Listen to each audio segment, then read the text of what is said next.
Bonjour. On explore aujourd'hui des idées tirées d'un guide IA.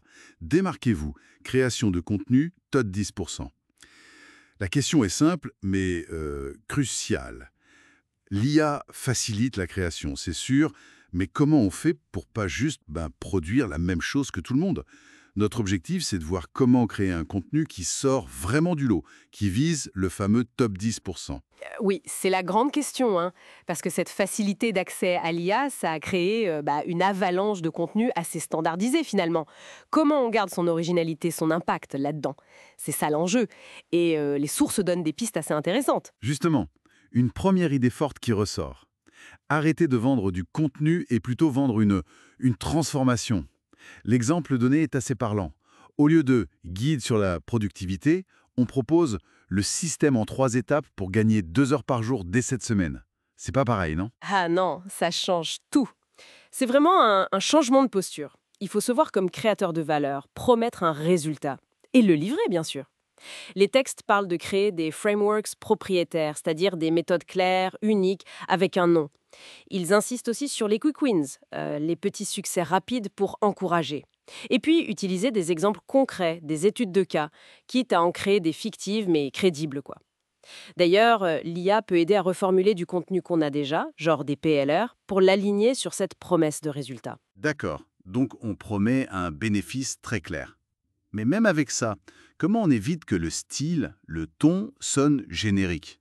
Le guide insiste beaucoup sur l'ADN unique. Exactement. C'est là que l'humain doit faire la différence. L'IA génère des mots, mais pas le vécu. Raconter ses propres histoires, oser un avis tranché, développer une vraie voix de marque. Que ce soit un ton expert ou mentor, ou même un peu décalé. C'est ça qui crée la connexion. Et il y a une astuce assez fine qui est proposée. Utiliser l'IA pour se créer un persona créatif. En gros, l'entraîner à écrire comme nous, avec nos expressions, notre humour. Ah oui.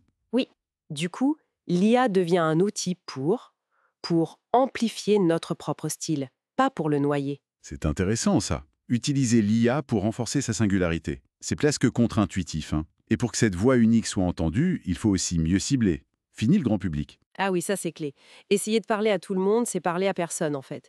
Il faut viser des micro-niches. L'exemple donné est frappant, hein. Cibler les femmes de 50 ans en télétravail voulant perdre 5 kilos en 30 jours, c'est beaucoup plus puissant que juste perdre du poids.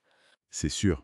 Et l'IA peut aider à trouver ces niches, à adapter le message, mais ça va plus loin. L'idée, c'est de créer une communauté autour de cette niche. Le contenu devient alors un moyen de rassembler une tribu. On peut imaginer des groupes privés, des défis collectifs. On transforme un simple produit d'info en lieu de connexion. Ça fidélise énormément. Oui, je vois. On passe de producteur à animateur en quelque sorte.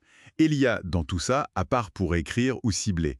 On parle de partenaire stratégique. Comment ça se traduit concrètement? Il faut la voir comme un sparring partner, si on veut. Pas juste une machine à écrire.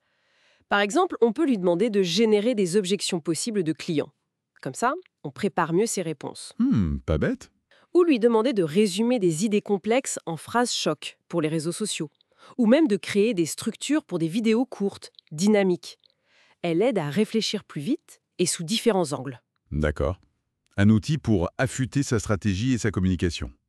Et pour que l'expérience soit plus marquante pour l'audience. Alors là, le conseil, c'est de penser multimédia. Sortir du tout texte.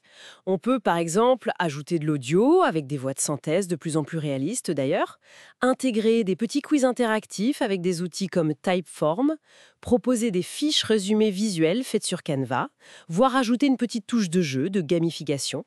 L'idée, c'est de rendre la consommation du contenu plus vivante, plus engageante. Bon, si on essaye de synthétiser un peu tout ça, face à l'IA qui pourrait tout uniformiser, la clé serait de renforcer l'humain.